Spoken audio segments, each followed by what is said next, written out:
जी अस्सलाम वालेकुम। मैं हूं रऊफ़ क्लास और आपके सामने नए वीलॉग के साथ हाजिर हूं। तो पहले तो दोस्तों को कहना था जो चैनल पे आते हैं चैनल को चाहें तो सब्सक्राइब कर सकते हैं। आज बहुत सारी डेवलपमेंट्स हुई हैं और सारी की सारी मोस्टली जो है पीटीआई रिलेटेड इमरान खान साहब से मुतल्लिक हैं। सारा दिन जो है आप ये कह सकते हैं सुबह से शाम तक, अब भी जब मैं आपसे बात कर रहा हूँ जितनी भी स्टोरीज न्यूज़ आ रही हैं डेवलपमेंट्स आ रही हैं वो सारी की सारी उनके उनके इमरान खान साहब के हवाले से आ रही हैं। और कुछ डिस्टर्बिंग न्यूज़ हैं, कुछ मेरे ख्याल से कोई इमरान खान साहब के बेहतर फैसले थे, लेकिन उन फैसलों की अभी उनकी अनाउंसमेंट हुई थी वो कंट्रोवर्शियल हो गए हैं। फिर आज इमरान खान साहब को उसमें आपस में पार्टी के अंदर बहुत सारी डिबेट शुरू हो गई, पार्टी इस वक्त डिवीजन का शिकार है, उस पर बात करते हैं। फिर हम ये देख लें बुशरा साहिबा और अलीम खान साहिबा सारी अलीमा खान साहिबा जो हैं उनके ग्रुप्स के दरमियान नारेबाजी और एक टग ऑफ वार जो है ना उसकी सिचुएशन बताई जा रही है। वहाँ पे उसके अडियाला जेल के बाहर जो इमरान खान साहब से मिलने गई थी या बुशरा साहिबा गई थी वहाँ नारे लगे। फिर अलीमा खान साहिबा के हवाले से हमने देखा। फिर हम देख लें कि बुशरा साहिबा के हामी जो हैं वो मैदान में आ गए, उन्होंने नारे लगाए। और इस वक्त ये बताया जा रहा है, देखने में जा रहा है या तस्वर दिया जा रहा है कि ये शायद ये पार्टी को ये कंट्रोल करने के लिए इमरान खान साहब के बाद बुशरा साहिबा और उन अलीमा खान साहबा के दरमियान जो है उनके कैंप्स में कोई टग ऑफ वार जो है ना वो इस वक्त चल रही है। इस पर भी थोड़ी सी बात कर रहे हैं कि क्या ये हकीकी टग ऑफ वार है या इसको जानबूझ के बढ़ाया जा रहा है। दोनों साइड्स के हामी जो हैं वो वाकई जेन्युइन हामी हैं या मौका देख के आग बढ़ाने की कोशिश कर रहे हैं। सो इस पर भी बात हो सकती है। और दूसरी ये थी, आपको पता है कि ट्रायल जो सैफर वाला था वो फिर वो जेल में ही होगा, लेकिन आपकी दफ़ा मीडिया और अवाम है जो आम आदमी जो है, आम आदमी से मुराद साहब स्क्रूटनी करके उनको भी इजाज़त होगी कि वो आए सैफर का ट्रायल देखें। सो वक्ती जो रिलीफ था वो दोबारा नए सिरे से वो शुरू हो जाएगा। जो कहा जा रहा था दिसंबर में शायद फैसला आ जाएगा, अब दिसंबर की बजाय शायद जनवरी में फैसला जो है मुतवक्किल हो। बहरहाल वो तय है कि वो फैसला जो है खान साहब के लिए बड़ा खौफनाक है। उसी को सामने रखते हुए जो उसमें सज़ाएँ होनी और ख़ान साहब की डिस्क्वालिफिकेशन बाद में एक्सपेक्ट की जा रही है, उसी को रखते हुए आज बड़ी एक उन्होंने एक बिग ब्रेकिंग दी है। उसमें उसमें शेर अफजल मरवत जो है सीनियर नायब सदर हैं उनकी पार्टी के, उनके तर्जमान भी समझे जा रहे हैं, वकील भी हैं इमरान खान साहब ने। आज वो मिलने के बाद उनके अली ज़फ़र साहब भी थे और उसमें ये उमैर नियाज़ी साहब भी थे और भी एक दो वकील थे जिनकी बड़ी लंबी डिटेल उनकी मीटिंग हुई। और डेफिनेटली जो एजेंडा था वह मीटिंग का वो यही था कि जनाब के खान साहब जो हैं अगर उनको डिस्क्वालिफिकेशन की क्लास जो है ना वो उन पे अप्लाई हो सकती है। और मैं अपने कई व्लॉग्स में जो मेरे रेगुलर जो अब जितने भी थोड़े बहुत आप मेरे एक लॉयल मेरी एक वो है ऑडियंस है, I am so grateful to all of you.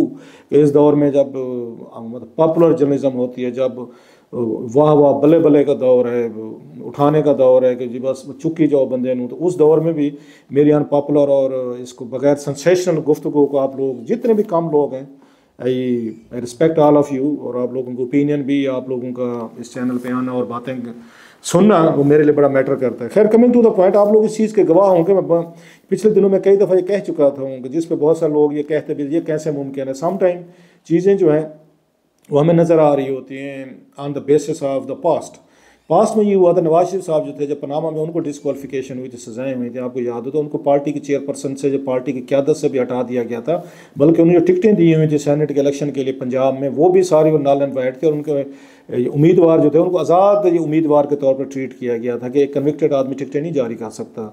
और फिर उनकी जितने भी उनकी एमएनएस की इलेक्शन की टिकटें आ रही थी तो उन्होंने जारी नहीं कर पा रहे थे। सेम ये सिचुएशन इमरान खान साहब को सामने आनी थी। इसलिए मैंने अपने कई दफ़ा ये प्रोग्राम में बहुत पहले कह चुका हूँ कि खान साहब को अभी से अपनी पार्टी या किसी और के हैंड ओवर करनी पड़ेगी। बल्कि डिबेट इस पर हमने उसमें की थी कि किसको क्या इसको पार्टी चेयरपर्सन बना सकते हैं। अगर आपको याद, मैंने कॉलम भी लिखा था कि हामिद खान जो हैं he could be the best choice, कि पार्टी के बड़े पुराने हैं, वकील भी हैं, नाम भी है, अथॉरिटी भी है, और उनको इतना दबाना, उनको प्रेशराइज करना भी इतना आसान नहीं होगा बिकॉज के उनके पीछे एक क्लाउड है, एक जुडिशरी के भी है, वकीलों का भी है, बहुत बड़ा धड़ा है, इलेक्शन लड़ते हैं। सो मेरा ये ख्याल था कि हामिद खान जो हैं तो he could be good choice. लेकिन अब ये पता ये चल रहा है, ये बड़ी उन्होंने उसमें की है कि खान साहब जो हैं वो जो पहले बातें आ रही थी अलीमा खान साहिबा या बुशरा साहिबा भी अपनी फैमिली के बंदे हैं, उन पे ट्रस्ट करते। और खान साहब पहले और आखिरी बंदे नहीं होंगे जो अपनी फैमिली को बंदे को आगे ला रहे होंगे। हमने माजी में देखा बेनज़ीर भुट्टो साहिबा जो हैं उन्होंने अपनी वालदा को हटा के खुद पार्टी चेयरपर्सन ले ली थी। और इसी तरह नवाज शरीफ साहब जो हैं उन्होंने भाई को नवाज शरीफ को उन्होंने शहबाज शरीफ को बना दिया था। सो इस मामले में डेमोक्रेसी बहुत कम देखी जाती है। ये देखा जाता है लॉयल कौन है और कल को मैं उसे पावर जो है वापस उससे ले सकता हूँ। सो वो जो खान साहब को फैसला करने का अब टाइम आ गया, उन्हें पता लगना शुरू हो गया कि किसी न किसी केस में सज़ा देकर डिस्क्वालीफाई करेंगे। सो अभी से 3 महीने पहले आप तैयार हो जाएं कि इलेक्शन जो है 8 फरवरी को होने हैं, उससे पहले पहले आपने अपनी, क्योंकि इंटर पार्टी इलेक्शन भी हो रहे हैं, उन्होंने कहा जी अगले जुम्मे को शायद होने वाले हैं, सो उससे पहले आपने अपनी स्ट्रेटजी बनानी है कि आपने पार्टी का चेयरमैन रहना है या नहीं रहना। हो सकते अभी वो अगर खान साहब अभी बनना चाहते हैं पार्टी चेयरपर्सन, दोबारा इलेक्ट हो जाएंगे, लेकिन अगर उन्हें सज़ा होती है साइफर में 14 साल जो कहा जा रहा है, या और किसी और केस में होते, 3-4 और भी केसेस हैं, तो फिर वो पार्टी के उससे हट जाएंगे, ना दोबारा इलेक्शन करवाने पड़ेंगे। सो वाइज फैसला तो ये है अभी करा लें, अभी फैसला कर लें, रादर दैन कल को आपको दोबारा अपना पार्टी का नया चेयरपर्सन आपको नॉमिनेट करना पड़े या उसके इलेक्शन कराना पड़े। सो दिस इज वाइज ये मूव है खान साहब की, और मैं समझता हूँ उनकी समझदारी, अगर वो अभी से ये करना चाह रहे हैं, पार्टी के इलेक्शन जो है उनका ख्याल है अभी कराते हुए उसी में पार्टी का नया चेयरपर्सन जो है ना वो बनाया जाए। अब वो उन्होंने किसको बनाना है, नॉमिनेट करना है अलीमा खान साहबा को करना है, या फिर उन्होंने बुशरा बीबी साहबा को, या फिर हामिद खान साहब को करना है, या किसी और को करना है, तो ये उनका फैसला होगा। क्योंकि इस वक्त पार्टी के बाकी लोग जो हैं उनका वाइस चेयरमैन जो है शाह कुरैशी साहब भी जेल में हैं, ये परवेज़ अली साहब हैं वो भी जेल में। वैसे कहा यह जा रहा है कि परवेज़ अली साहब के बारे में भी खबरें आ रही हैं कि एक और बड़े अच्छे जर्नलिस्ट हैं, और उससे मुल्तान से वो बैठते होते हैं, ये एक्सप्रेस पे शो करते हैं, वेरी क्रेडिबल न्यूज़ उनके क्रेडिट में। वो ये कह रहे हैं कि चौधरी परवेज़ अली साहब हैं, उनके ज़रिए भी एक अगर मैसेजिंग की जा रही है कि अगर अलीमा खान साहबा और परवेज़ अली साहब को आगे किया जाए पार्टी के अफेयर्स में, और इनको सदारत और इनको चलाने दिया जाए, तो पार्टी को गुंजाइश दी जा सकती है, आने वाले दिनों में उनके साथ चला जा सकता है, परवेज़ अली साहब के साथ और अलीमा खान साहबा के साथ। खान साहब अपने आप को पीछे करें, वो उधर जेल में बैठे, इनको पार्टी चलाने दें, तो शायद इनको इलेक्शन में ज़्यादा मिल जाए। तो अब देखना चाहिए कि खान साहब जो है ये तजावीज़ जो है वो मानने को तैयार हैं कि हाँ ठीक है कि परवेज़ अली और अलीमा खान साहबा को मैं आगे कर देता हूँ। दूसरी तो खबरें ये भी चल रही थी कि खान साहब कह रहे हैं मेरे रिश्तेदारों में से कोई पार्टी के ओहदों पर नहीं फाइट करेगा, ये भी आ रहा है सारी चीज़ें। सो बहुत सारी ये इस तरह की चीज़ें आ रही। साथ में हम ये देख रहे हैं कि खान साहब ने एक और थोड़ी सी समझदारी की मूव की है उन्होंने, कि उनके वकील जो हैं मरवा साहब जो, उन्होंने कहा है कि जनाब इमरान खान साहब ने बड़ा सख्ती से कहा है कि जो लोग इस वक्त सोशल मीडिया पे, ट्विटर पे या फेसबुक पे या वीलॉग्स में पाकिस्तान आर्मी के बारे में गलत बातें कर रहे हैं, गलत अल्फाज यूज़ कर रहे हैं, ट्रोलिंग कर रहे हैं, या और जो भी इंसल्ट्स हैं कर रहे हैं, वो बंद कर दें, और हमारा उनसे कोई तल्लुक़ नहीं। बल्कि उन्होंने ये कहा कि वीलॉगर्स हैं या इस तरह के सोशल मीडिया वाले, उन्होंने शायद मामलात जो हैं वो बड़ी हद तक PTI को और उनके ख़राब किए हैं। सो वो जितने लोग जो वो कहते हैं नदान दोस्त, मैं तो हमेशा हम कहते रहते हैं कि बहुत सारे हमारे सोशल मीडिया के जो एक्टिविस्ट थे, उन्होंने महज व्यूज़ लेने के लिए, महज डॉलर कमाने के लिए, पैसा बनाने के लिए चुक ही गए हैं। वो आज ही खान ने फटे चुक दिए, खान ने आज ही फेंटी लगा दिया, खान ने बम चला दिया, ओ जी तोप चला दी, बर्बाद कर दिया, खान कल ही काफ़ी है, महज अपने व्यूज़ के चक्कर में। और आप लोगों को कैच करने के लिए, और आप भी माशाल्लाह कैच जाके झपटते हैं ना, जैसे ऐसे बैनर्स पे कि जहाँ पे लगे जी खान नौज बिला पता नहीं क्या चीज़ है, और खान ने तहस नहस करो बेचारा। इन्हीं बातों की वजह से, इसी तरह के वीलॉग्स की वजह से, इसी तरह के सोशल मीडिया पे रिस्पांस की वजह से, ट्वीट्स, रीट्वीट्स, लाइक्स, चुकी जाओ, खान साहब जेल जा बैठे हैं।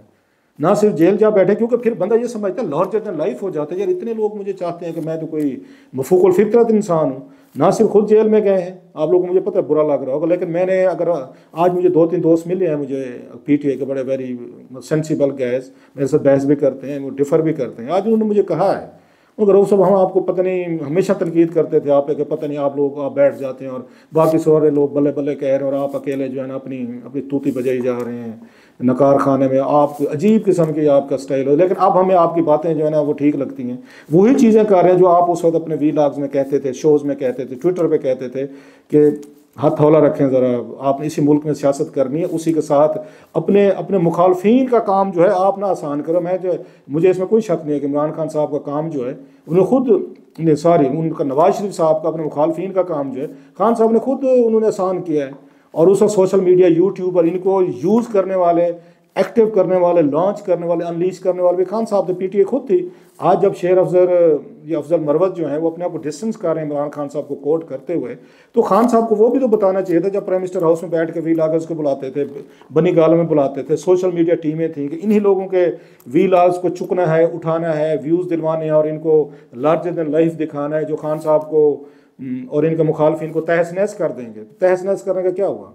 पूरी पार्टी उजड़ गई आपकी। आज आपकी पार्टी के अंदर लड़ाई शुरू होगी, अभी से होगी। शेर अफजल वो बेचारा कुछ और कह रहा है, पार्टी के लोग कह रहे हैं, पीटीआई का ऑफिशियल अकाउंट कुछ और कह रहा है, हमारे दोस्त शहबाज गिल साहब ने कुछ और बात कह दी कि इनको ना सुने, फलां कहते हैं। सो पार्टी के अंदर फटा शुरू हो गया, डांग सोटा शुरू हो गया, और इसी वजह से हुआ है। अभी भी आप मतलब मैं समझता हूँ इमरान खान साहब, उनकी पार्टी, शेर अफजल साहब एंड बाकी अपने आप को डिस्टेंस करना चाहते हैं कि हमारा आर्मी के साथ कोई फड्डा नहीं, हम इन पे कोई बात नहीं करेंगे, कोई नेगेटिव कमेंट नहीं करेंगे जिसमें हम वो होंगे, ये नहीं होने देंगे। यूट्यूबर्स आपके नहीं होने देंगे, मैं शर्त कहता हूँ। सोशल ये एक्टिविस्ट नहीं होने देंगे, इन्फ्लुएंसर जो अपने आप कहते हैं वो नहीं होने देंगे, क्योंकि उनकी रोजी रोटी इसी चीज़ के साथ है कि खान साहब आर्मी और इनका ये फड्डे रहें, इनका डांग सोटा चलता रहे, और खान साहब को लार्जर देन लाइफ वो उनको बनाई रहे, और खान साहब बेचारा जेल में बैठा रहे सिर्फ इन्हीं की तवक्कुआत पूरी करने के लिए। एक दफ़ा मुझे याद आ गया बड़ा, एक लाइटर सा आने लाइटर नोट, मैं और आबिर मतीन साहब जॉबलेस थे, 2019 की बात है। तो हम जा रहे थे, कराची जा रहे थे, तो हमें ना एयरपोर्ट पे 3-4 मिल गए, जैसे होते हैं फ़ैन होते हैं, आपके भी होते हैं। तो उन्होंने कहा वाह वाह बल्ले बल्ले क्या बात है रऊफ साहब आपकी, आमिर साहब आपकी क्या बात है, हमारे साथ सेल्फी लें। हमने सेल्फी ली उनके साथ। जब जो हमारे साथ हमारी तारीफ शरीफ करके थोड़े से चले गए, जब उधर गए तो मैंने आमिर साहब को कहा, मैंने कहा आमिर साहब इन फैंस की वजह से ना आप और मैं जॉबलेस हैं। कहते हैं जी इन बेचारों का क्या कसूर है। मैं इनको खुश करने के लिए, मुतमिन करने के लिए कि ये ना हमसे नाराज़ हो जाएं, ये हमसे मायूस ना हो जाएं, ये ना समझ लें कि जनाब रऊफ़ ने और आमिर ने अपने आप को कंप्रोमाइज़ कर लिया, ये बिक गए हैं, झुक गए हैं। मैंने कहा जनाब किसी के साथ कोई कंप्रोमाइज़ नहीं किया, बिल्कुल हम फुल थ्रॉटल गए हैं। जो हमारा ख्याल था कहना चाहिए हम कहते रहे। बाज़ दफ़ा मालकान की चैनल्स की बहुत सारी पॉलिसीज, हमने कहा जी नो वे, नौकरियाँ जाती हैं जाएँ, हमारे ये जो 3-4 ये दोस्त जा रहे हैं जिन्होंने हमसे सेल्फियाँ ली, ये ना मायूस हूँ। मैं हम सड़क पे आ गए, नौकरियाँ भी गई हैं, सब कुछ किया है। अब मैं 5-6 महीने से बेरोजगार हैं, बच्चों की फीसें भी दे रहे हैं, घर भी चला रहे हैं, तंग भी हो रहे हैं, लेकिन इनके साथ सेल्फी में मुस्कुरा रहे हैं। ये बेचारे हमसे ना उम्मीद ना हो। हंस हंस के आमिर साहब का बुरा हाल। तो मेरा ख्याल है ये सम टाइम कि ये जो होते हैं ना, ये साथ वाला क्राउड होता है आपके साथी, तबलची ड्रामे, मतलब ड्रम बीटर, खुशामदी, वो चुक देते होते हैं काम को। तो खान साहब के साथ भी ये कुछ हुआ, चुक ही गए, और वो बेचारे जेल में बैठे हैं। बहुत बड़े चांसेस है कि दोबारा प्राइम मिनिस्टर बनते हैं। क्या हो गया था, मतलब असेंबली में अगर एक दो मतलब आप 3.5 साल बाद अगर वो हो भी गई थी, तहरीक एतमाद आ गई थी, अब दोबारा बैठते, फिर मौका था। जमहूरियत में तो जी चलता है, चलो वो नहीं हुआ, फिर असेंबली में बैठे रहते, पंजाब तोड़ी, केपी तोड़ी, तोड़ फोड़, मार धाड़, कुटास कराने के बाद वो खुद जेल में बेचारे, बाकी पीटीआई के लोग मफरूर हैं, भागे हुए हैं, या उनके घरों पे छापे पाड़े। अब इलेक्शन लड़ने के लिए उन्हें रास्ता कहीं पे नहीं। खुद खान साहब इस वक्त अपनी पार्टी के चेयरपर्सन उनके खतरे में है। उनके पार्टी के लीडर जो है वो, अब उनको लीडर लेस है, उन्हें समझ नहीं आ रही हम क्या करें। उसी फौज के साथ, अब जिसके साथ वो कह रहे थे, देखा उन्होंने कहा था, आपको याद हो कि जनाब मुनीर साहब के बारे में, कि आर्मी चीफ जो है मौजूदा क्राइसिस के इस मुल्क के जिम्मेदार हैं। ये खुद उनके अल्फाज हैं। तो क्या हम ब्लेम करें यूट्यूबर्स को, करें सोशल मीडिया एक्टिविस्ट को करें, जिनके बारे में शेर अफजल साहब कह रहे हैं नहीं जी हमारा इनसे कोई तल्लुक नहीं, और ये इस तरह का हमारे और फौज के रिलेशनशिप खराब ना करें। खान साहब ने खुद कहा हुआ है। और फिर उस वक्त कहते थे जब जल्द से जुलूस कर रहे थे रोकने के लिए, अपॉइंटमेंट्स वगैरह। सो खान साहब ने मुसलसल इतने गलत फैसले किए हैं, एक नहीं, एक सीरीज ऑफ गलत। मुझे कहा 2-3 बड़े उनके करीबी लोग हैं खान साहब के, मैं की बड़ी मेहरबानी, आप 2 लोग हैं अगर ये मान रहे हैं कि मेरा कोई मकसद कोई खुदा ना खासा कभी भी नहीं था कि मैं कोई पीटीआई के कोई वो हूँ, कोई अगेंस्ट हूँ, और मुझे कोई उनसे कोई मसला है या प्रॉब्लम है। तो या तो मैं किसी और पार्टी के हक में कोई लॉबिंग करता होता तो आप मुझे ये अक्यूज़ कर सकते। तो मेरी तो ये ख्वाहिश थी और है कि एक ये रीजनेबल, सेंसिबल, मेच्योर पार्टी के तौर पर सामने है। We need a third force. लेकिन हमें एक बैलेंस वाली अनौर के सोशल मीडिया पे, प्रैक्टिकल लाइफ में गाड़ियाँ चलाओ, बिल्डिंगों को वो करो, हर एक से लड़ जाओ, बुली करो, जो आप पे तनकीद करे आप उसकी ऐसी तैसी करके रख दो। ये ऐसी क्या पॉलिटिकल पार्टी क्या? अच्छा, इसका किसको नुकसान हुआ है? आप लोगों को हुआ है ना, मतलब उनकी पीटीआई को हुआ है ना। कई लोग ये पूछते फिर रहे हैं कि हम क्या करें, इलेक्शन लड़ें। अक्सर लोग मुझसे पूछते हैं, हाँ कि रऊफ साहब आप बताएं। मैं क्या बताऊँ, अपनी पार्टी से पूछे, मेरा तो कोई काम नहीं, मैं नॉट एन एक्टिविस्ट या पॉलिटिशियन तो नहीं हूँ ना, मैं गाइड करूँ। वो कहते नहीं आप बताएं। मैं कहता मैं क्या कह सकता हूँ। सो जनाब इस वक्त अगर वो चंद फैसले खान साहब बेहतर ले रहे हैं, मेरा ख्याल है, जो उन्होंने मरवा साहब के ज़रिए कहा है कि जनाब के फ़ौज के साथ आप ये बंद करें, ये उनकी मैं कोट कर रहा हूँ। जो बातें हम पहले कह रहे थे कि आपको थोड़ा सा बना के रखना चाहिए कुछ इदारों के साथ, इस लेवल पर डायरेक्ट कन्फ्रंटेशन नहीं लेनी चाहिए। लेकिन वो बुली करने में बिलीव करते हैं, उनके नतायज उनके सामने, कहीं रास्ता नहीं आ रहा। फिर मैंने उस वक्त भी कहा था कि खान साहब को अभी से चूज़ कर लेना चाहिए कि इन्होंने किसको सदर बनाना है। ये मौका आएगा। ये मैं आज का नहीं कह रहा, 2 महीने पहले के मेरे वीला आगे पड़े हुए हैं, उनमें बातें करता रहा हूँ। बहरहाल देर आया दुरुस्त आया, अभी भी अब देखना ये कि खान साहब क्या करते हैं। क्या वो परवेज़ इलाही को आगे करते हैं? हलीमा खान साहब को आगे करते हैं, इस्टेब्लिशमेंट के साथ इस तरह की डील करते हैं, खुद को इलेक्शन से दूर करते हैं। कम से कम पार्टी तो जिंदा रहे ना, पंजाब असम्बली में कुछ आ जाए, नेशनल असम्बली में आ जाए। बहरहाल देखते हैं